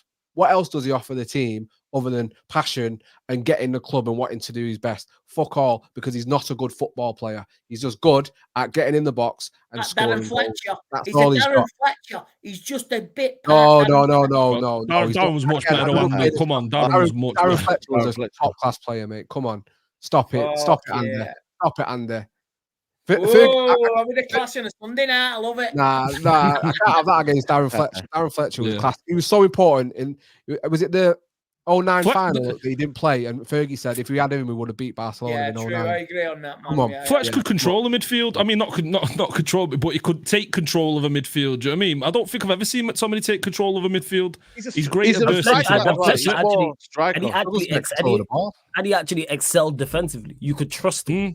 You know what I'm saying? If you could trust him from a defensive standpoint, and people forget, technically he was decent as well. He played right midfield for us. Like he's done that. He did that job before, and he was not half bad going forward as well. He's miles better than it. If McTominay was half as good as Fletcher, we'd be in a much better situation. Absolutely. Yeah, but you know what's mad? Yeah, with that, this is the question I was going to have with you guys. If they carry on this form, is you're worried that we will end up giving contracts out and we will end up, doing that? No. Rewarding. This is where Ineos can't fall into the same trap. You cannot reward mediocrity. This is where Ineos, they say they're playing hardball with this all. You cannot reward next season. We're in the same position. We're scrapping for points and wins now. Fuck that. You cannot reward these players. If they get us into a position, they fucking move them on. If you get us in the Champions League, fucking move them on. I don't care. Because, like I say, past tense. We're in this position now because of you, but we're thinking forward. We want players who want to do it week in, week out, not every fucking 5 or 6 games and go missing for 10 to 12. I think we're quite lucky. Hey, talk to him, Andy, man. Talk to him. That was beautiful. I think we're quite lucky with Maguire because Maguire's obviously the wrong side of 30. He's still got 2.5 seasons left. I don't see him getting another contract for Manchester United. I think if it's not this summer, it's definitely next summer that he looks to get. But he won't get 200k a week. He won't get 200k a week anyway. Yeah, but then you're looking at it. You have to believe now that if it's not one, it's definitely 2 centre backs coming in the summer. I'm hoping it's not Varane that goes, but it's talk it's going to be him. Maybe Lindelof as well. Yeah. I mean, if we go and get, touch wood, it's this. But if we go and get a Todibo and Antonio Silva, and we've got Martinez as well. Maguire's not touching pitch, is he? And then he's looking at the World Cup, hopefully going to be there. He then really needs to look at himself and start to think. He would have gone this summer if United paid him 12 million. Let's not kid ourselves. He come out and said that wouldn't have happened. No. There was too many rumours around saying that if he'd have got that 12 mil, he'd have fucked off. Because he was even talk that when the permanent transfer wasn't viable because he wouldn't pay the 12 mil, he was happy to go on loan to West Ham for the season because he knew West Ham had paid 100 grand and we paid the rest. Do you know what I'm saying? Because he knew he'd get the rest of his money for a season. Yes. So I believe Maguire will eventually leave. I don't think we'll get a new contract. I'll give him a new contract, and I don't think we'll do the same with Scott McTominay. The problem is these players don't want to leave. It's clear they love and it's not necessarily they love playing for Manchester United. I think they love being Manchester United players, which is a very big difference. They love the prestige, the clamour to be a Manchester United player. And it's only because they don't love anything else. Manchester United love nothing more than throwing Scott McTominay in your face. It's promo, fucking Scott McTominay. It shows the levels we've dropped when in the 90s, David Beckham was the face of Adidas and Predators for Manchester United. And now it's fucking Scott McTominay doing adverts. I mean, is this where we are now? Is this what we're doing? Look, they've had to go and force Casemiro to drop Nike and go and get Predators. So they've got a decent player wearing them in the team. Do you know what I mean? So, by the way, I wanted to touch on that. People disrespected Casemiro. Casemiro was quality today, man. You know what it is with me? I don't get it with Casemiro haters, because they say he's had a bad performance, and listen. I thought Casemiro was outstanding in the second half, especially second half as well. First half, I thought the whole midfield was awful, but Casemiro, by the way, since he's come back in, United have not lost a game. Since Casemiro has come into that midfield, United haven't lost a game. You know what I'm saying? So Casemiro, Again, man, it's I just don't get it, man. Like, he's in there. He calls his he gives us solidity. He wiped out, and also the yellow card was a disgrace. By the way, can we all just admit that yellow card was an Least protected Oh, absolute player. I disgrace? knew that. I knew it wasn't a yellow card when he was looking like he was appealing LBW at Trent Bridge or something. I was like, yeah, that's not a yellow. He's not touched him.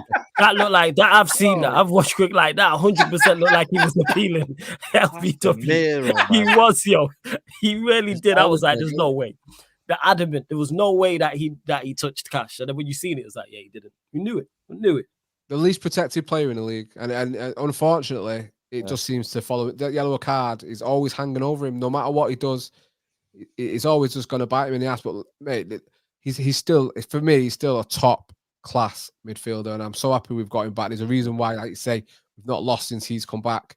And listen, yes, in some instances, the age is catching up with him, but that's on Manchester United and a manager to manage. But we don't have anyone that can play. Like, we do need another number 6. And for me, Yeah. I know we was giving Sure. some shit before, but the kid that was wearing number 6 for Villa would be the perfect person for me. Douglas Luiz, I think, would be him and Manu together. I think would be fucking outstanding. But Casemiro being back is so important for this team. He was unbelievable last season, and I think for some, I'm guilty of it. People would say because of Delors and McTominay, but United fans seem to have this thing where they have to hate on their own players. But I think if you're doing it to Casemiro, you're doing it to the wrong person. When there's so many other players in that team that offer so little than what he does when he's in there. Can I just ask one thing today? Has anybody heard from Gabriel Bonlahor? Because he's gone very quiet. Oh today. yeah, he was crying. I've got a video if you want. All right. There you go. Shall I play the video? Shall I play the video here? Oh yeah, Depends on play your it. area, Please there play is. it. What? Let's play the video, man. I can't listen. Gabriel Bonlahor, man. There's not much a better guy for this to happen, man. Let me just show you now here. Let me just show you the video. Oh,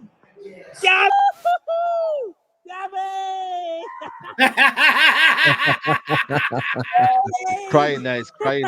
He's not crying. He's just making Oh, it up. that- It's nice. Crying. There you go. Man's crying there, mate. Crying. Said when you get time, Absolutely search Gabriel Bonlahor a pumpkin. You've never seen anything like it. Pumpkin. Gabriel Bonlahor a pumpkin. Do you know what I mean?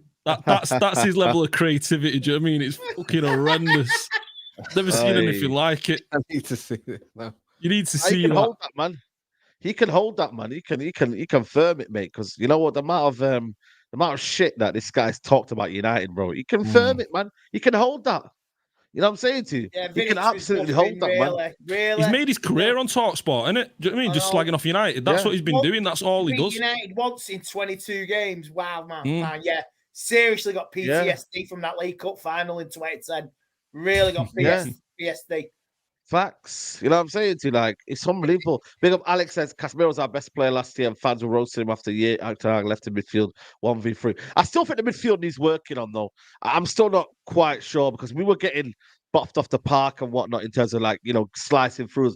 I still think there's something wrong there. I don't know if it's because Bruno's going forward and then leaving Kobe Mino, and Kobe Mino's maybe not, as tight to Casemiro sometimes.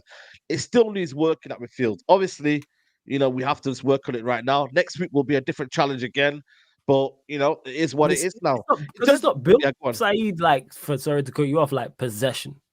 Like it's built like Yeah. that's put in place, like Casemiro and Mano in particular, is to make us defensively more solid. Which, we gave up some chances today to Villa, but Villa are a good side going forward. We have been better for it, considering how bad we was.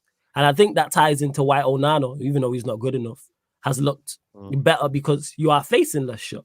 You're facing less opportunities because all of it, we just, again, to me, in these past few games, have just reverted back to last season. It's not good enough, but with the midfield, and then you got Bruno in the 10, and we know Bruno going Bruno. I'm done criticizing him. He's a problem in the midfield. And you're talking about the problem. If it's Casemiro, Manu, Odegaard, Casemiro, Manu, Maddison, are you not telling me that's 10 times better as a midfield three than with Bruno? We know his deficiencies and he hinders the team. I love Bruno, don't get me wrong, and I do want him to do better, but he's nearly 30. He's not going to get any better. He's not going to change. You know, we talk about Mason Mount. I don't think Mason Mount does any better either, to be honest with you. And what is up with him now? What's his problem? He's rubbish. That's his problem. He's rubbish. This shit. That's the problem. Yeah. I said at the start of the season, he's going to go down as the worst summer transfer of this season, and I'm proving. Do you think he's worse? You feel like he's worse than Onana? Yeah. No. I think he's going to come good. I'm saying it now. I think he's going to come good. He's could have got him on a prenup in this January. At least Onana's been on the pitch to be shit. Nowhere near the pitch. So yeah, it's been the worst signing. First, I'm just asking. It is a debate. I'm just saying. Like, I actually don't know. I've not given it too much thought. As I asked the question, but yeah, he's the fact that, like, I've said this about Mount. As bad as we've been all season, the midfield being a problem area, our attack in particular being a problem area with creating and scoring. There's never any conversation about him coming back and changing his team. Content creators don't chat about it. Social media don't talk about it. Mainstream media don't talk about it. Shaw, for us, I don't think I don't rate Shaw like that. When he's injured, there's talk about him coming back and improving the side. Same with the Martinez, same with the Casemiro. Even Maino. It was like, all right, can Maino come in and do something in this side? Hear nothing about Mount. And we've only seen him a few times. What we've seen is he's bang average. He's just a cardio guy. He go out there, runs around. Yep, 100%, man. You know, this is the problem though. How does Mount even fit in this team? Like, because we look at the team and the bench, you got space for him on the end of the bench. That's where he is. That's where he fits. You know what it is? I just don't get it because Eriksen can't get in the midfield now.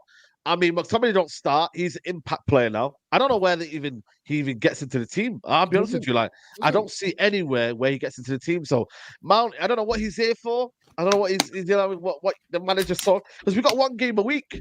Is the game going to change? I don't think this lineup's going to change against Luton Town.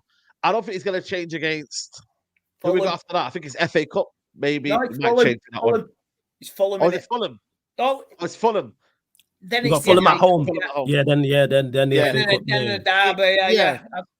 It might change for the Derby. Fulham and then FA Cup, then Derby. Fulham, FA Cup, then Luton, Fulham, FA Cup, then Derby. That's how it goes. Yeah. It will change it for the Derby. You know it. Like I say, who changed for the Derby? I can admit that, but with one game a week, like they've not done listen, Rashford and Garnacho, they've not done anything drastic for the manager that he doesn't know about for them to be dropped. Anything. Like, it's not. If in one game a week, they might start fucking learning and getting a bit of skill between them. But even with one game a week, even when they're playing 2-3 games a week, they're still not fucking performing.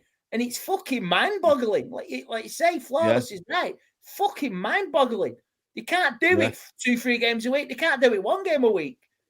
So what the fuck is going on in the coaching department? Fuck off. Yeah, 100%. Apparently, fuck off. Roy Keane saying United got away with it today. Okay, fair enough. You know, in terms of the top four, I'm just going to bring up the table now. By the way, keep liking the video, people. 349 likes, 710 watching. No, that's not the one I was looking for. Let me bring that porn up then. Right now. What's going on there, man? Right here. Let's go. So get the fucking likes in there, Saeed. The likes would shoot up then. The likes would shoot up then. These likes have just got over 700, lad. Fucking hell.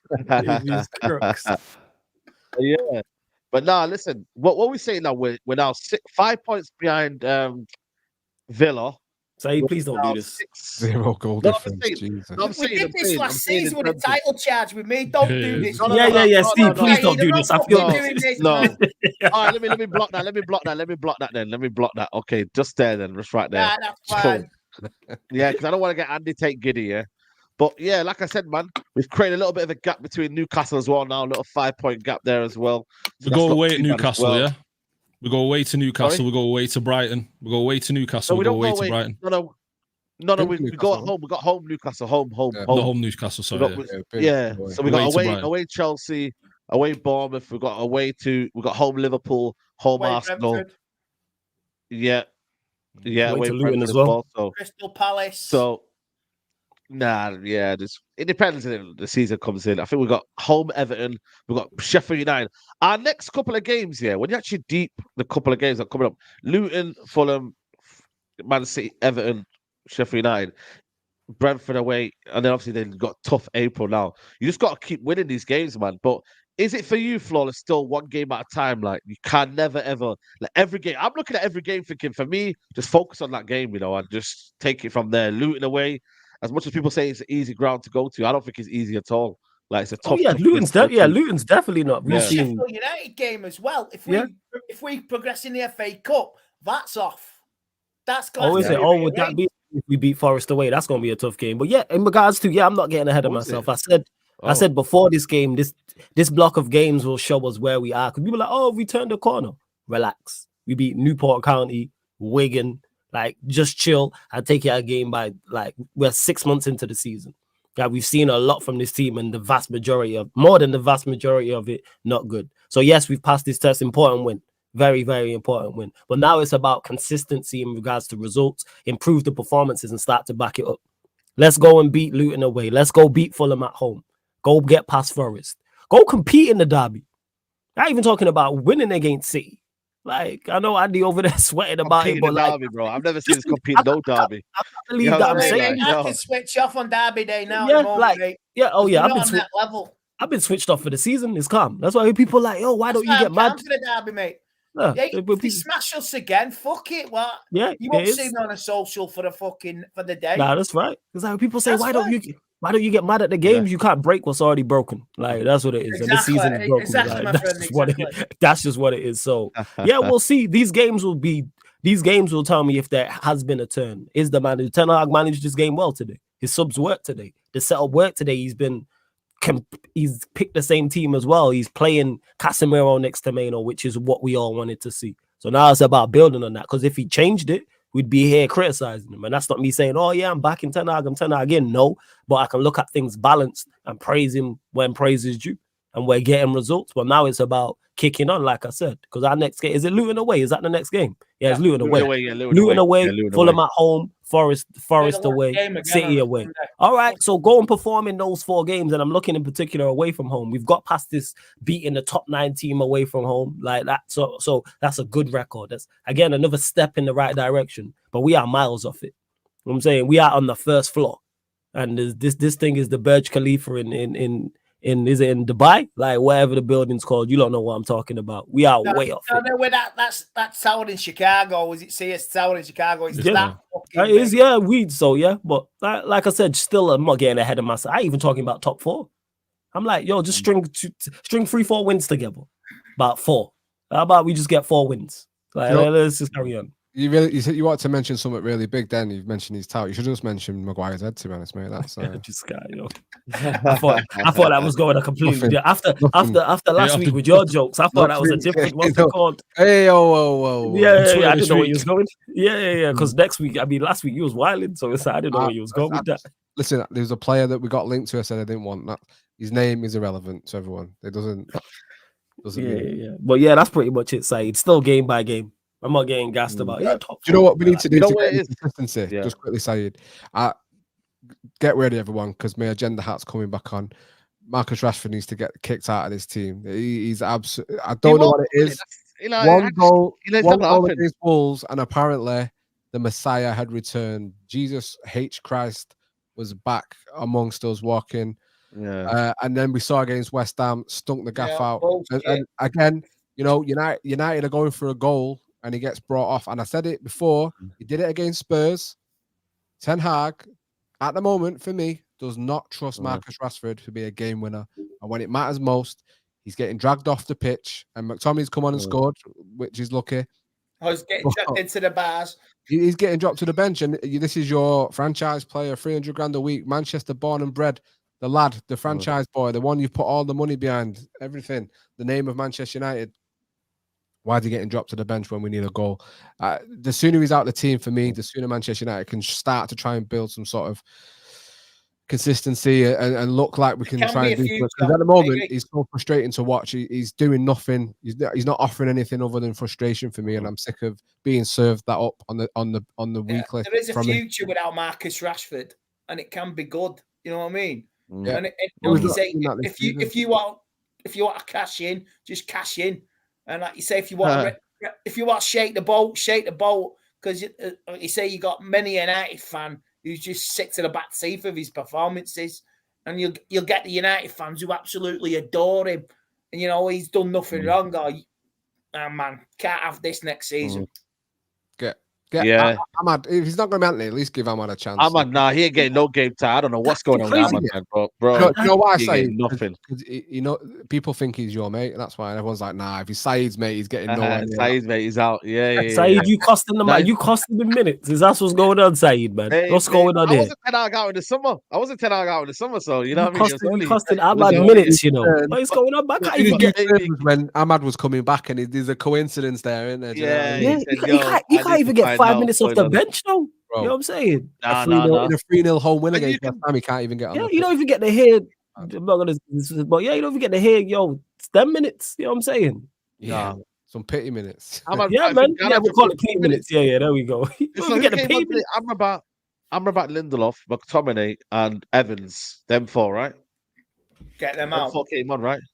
They came on. Yeah, Amrabat, Johnny Evans. I didn't see Amrabat. McTominay. Yeah, he came on with Johnny Evans. Yeah. Was Amrabat? Yeah, man, he did. Amrabat, McTominay, Johnny Evans. Was there someone else? Lindelof. Yeah, that's the four. Lindelof, yeah. Yeah, because Shaw got injured. Yeah. What was the Shaw injury? You know what? I think Ten spoke about Shaw. Let me just find out here. I think he spoke about him. He said precaution. I think he said. Let me precaution. His shorts were too tight around his backside, and he couldn't breathe. Apparently. He said everything else cut into his hips, bleeding. As a precautionary measure. So with precaution, he gave some message about complaints. We know his history about injuries. We couldn't go with that risk. It was important. It was a very important game. We couldn't miss him for 6 weeks. Right, man already knows, he'll be out. That's a red flag. Do you know what you just said then, Saeed? It's such a red flag. We know his history of injuries. We couldn't take that risk. Fuck off. Yeah. Like, what is going on? But if that's Varane, we have to sell him. Yeah. I'm saying when we go have this conversation about Shaw, Fran's not even injured. Do you know what I mean? Bro, he's more available than Shaw. But, hey, and he's a better player, but hasn't even Martial been more available? I think he has been, yes. Luke Shaw the last few years. I think he has been. Joke, honestly, and people are getting you back because you don't want these players around anymore, and you think you can do better, or you should want better for your team. And listen, Luke Shaw's been in nearly 10 years. False has said it so many times. Like, bro, he might be decent when he plays. He's not playing enough, and I'm sick of backing these players who aren't the best. Who says it? The best ability is availability, and unfortunately, a lot of these players don't have that ability. Nope. Best ability is availability, and if you're not having that, then it is what it is, man. So we'll see. But like I said, man, we roll on. Next game will be next Sunday. So next Sunday, Unfiltered podcast. Hopefully we're here speaking about another win, man. So big up to everybody who's been here. Smash a like on the video, please, if you can, guys. Let's get up to at least 400 likes. I don't know how many likes we're on, Stephanie. Let us know how many likes we're on. You're a real one. Yeah, big up Stephanie. 356. So guys, we need around literally less than 40 away, man. So make sure you go get that, people, man. Who we're going for tonight in the Super Bowl? I'm going 49ers. I'm going to bed. I'll stay awake. Brilliant. I love it, Dubai. Love it, mate. I'll stay awake, but I don't. You know what it is here? Apologies, by the way. I don't have the energy to cover it. You know when you can watch it, but you don't have the energy to cover it. There's two different things in it, so I don't have the energy to cover it. It's like 3.5 hours, right? I'm the rest. Just rugby, innit? I was walking through Manchester tonight after the studio, walking towards to go and get the tram. Everyone caked out. LA Raiders, fucking Detroit Lions, all puffed up, going to the bar. Super Bowl night. Fucking hell, man. Manchester be Rams, man. Manchester be Rams. Yeah. Listen, man, it's one of them, man. I remember back in the day, like nobody would care, but now it's obviously out there, isn't it? So social media, and that's it. The rest of the year they do nothing. 4 months. Yeah. Let us know in the chat who you're supporting. Let us know in the chat who you're supporting. Are you supporting Mahomes or are you supporting the 49ers, man? Let us know. Big up to everybody here. Double A, big up to you, man. You got some good news now. You're doing content. Let them know about your new journey now, man. Love that. Yeah, man. So I've become the first full-time streamer for Paolo Panini. So on Whatnot, if you're into sort of like massive football, have I got something near? Oh no, I better not show that. There's a box down there. Listen, my first solo stream last night. You'll never guess what team's cards I was opening. Liverpool. Yeah, man. Yeah, man. Oh no. Yeah, man. What did you Do open? you know what? Steve Do you know Finnan or what? something? Yeah, professionalism was on top. And to be fair, we got some decent pulls, like one of 50 Darwin Núñez autograph, with Virgil van Dijk autograph cards, like Panini stickers, man. Loved them back in the 80s as a kid, mate. Yeah.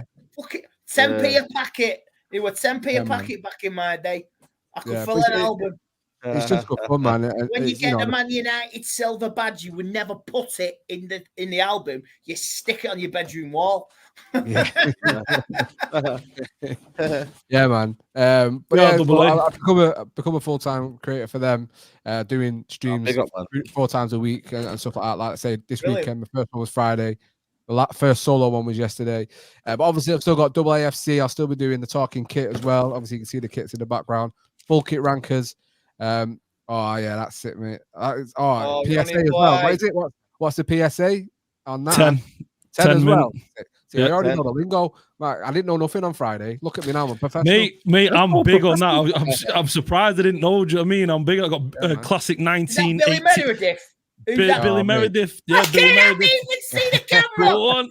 He gets in. It was a porno tash. Won a league title for us in the early 1900s. I've got Ronaldo's. I've got a massive collection of cards, mate. I love it, WA. So I'll be following, mate. I'll be all over it. I'll open in and whatnot, and obviously parts up the Paolo, the main guy, does TikTok on a Friday night. He does the classic stickers. Go and watch it, mate. The guy is next level. His reactions are unbelievable. But like I say, it's Flawless's favorite show, Full Kit Rankers. That's with an R, not a W. It's back every Wednesday, 6 o'clock on YouTube. Go and follow us over there. Obviously, AA, myself, AAFC, just the football stuff. Obviously, been blessed with a sick new setup, as you can probably tell. So I'll be bringing more content now. So yeah, get involved. But as always, not about me. It's about these other 4 here. Saeed blessing us with the opportunity to come on his channel. Andy Tate, my absolute brother, love him to death. Flawless, my right hand man. Bigs me up, even though when I say shit, they ain't that funny. He just gasses me up anyway. You funny. Don't that. Don't do that. Don't take away from yourself. I just want you to big me up even more, mate. Hey, man, I'm the ultimate hype, man. It's only right. You hilarious. You know what I'm saying? I'm like Tony Ayo out here. You hilarious, man. Yeah, man. And obviously my twin Ash as well. Big up to him each and every time, man. Yeah, man. No, always, man. Big up to Andy, man. Hope you're well, man, and big up to you for coming on. Yeah, appreciate it, guys. Big up to Saeed, AA, Flawless, Ash. I've started following Ash on TikTok when he's Stone Roses collection. I'm gonna get some. I'm gonna get some. You know, this is the one. So I'm gonna get my gear when payday comes in the next fortnight. So yeah, big up everybody. Subscribe, like our respective channels, and here's on to next week. And enjoy your week. Yeah, enjoy your week. Yep, absolutely. Ash, big up to you, man. Well, starting, I'm just looking through my collection here, because look at that, boys. Eric Cantona, rookie. Oh, mate, look at that. Jeez. Yeah. That's a rookie. That's worth about Arsene Wenger. Eric Cantona. It's worth about 800 quid. That in 1986. Jesus. Arsene Wenger, fuck off. I got Eusebio. I got all sorts. Do you know what I mean? I got a massive. You know what? I'm excited to be on AA. I'm excited to watch AA. I didn't know, but I'm getting hyped for that now. So I'll be tuning in there. Yeah, he's like, you know what I mean? Oh, I love it, mate. I love the classics. I love the classics. I've even got like Dixie Dean cards. Do you know what I mean? From like long time ago and all that. So how'd you get that? Dixie D. They're tough to get hold of, to be honest. You just got it's eBay, car boot sales, the lot. Do you know what I mean? So yeah, Bobby Charlton ones. Emptying your bank account or not paying the rent. It's something like that. Yeah. Yeah. Listen, it's investment. It's better than money in the bank. He's not sold for a month. Exactly. Now, but Saeed, as always, man, thank you very much for having us, for allowing me to spend time with the boys. Do you know what I mean?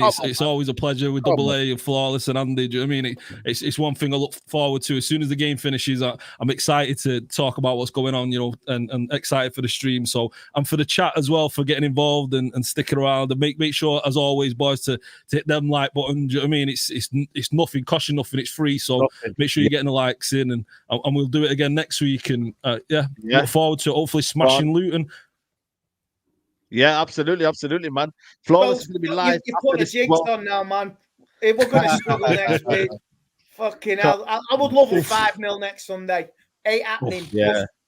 We have to grind, Yeah. baby. Grind it out. Well, it's going to be a tough one, man. It's going to be a tough one either way, man. But nah, big up, man. And like I said to you, Flawless is going to be live after this, so we're going to redirect over to him. Make sure you lot go over there, support his channel.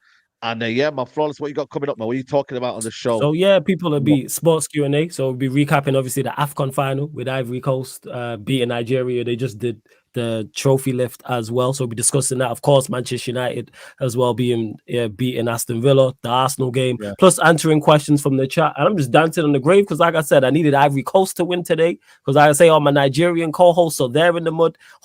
Jordan lost to Qatar yesterday, so Hassam's in the mud. Beautiful settings, man. The two games I needed to go my way this weekend went my way. You know what I'm saying? Nigeria lost.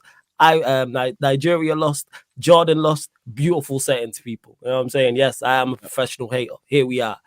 So yeah, that's what I got coming up on the Q&A. And that being said as well, any NBA heads, all our watch-alongs are now on playback, people. On playback. So if you have an NBA League Pass, how it works is the same way you see us 5 here on the screen right now. If you have an NBA League Pass, the game will be on in the background.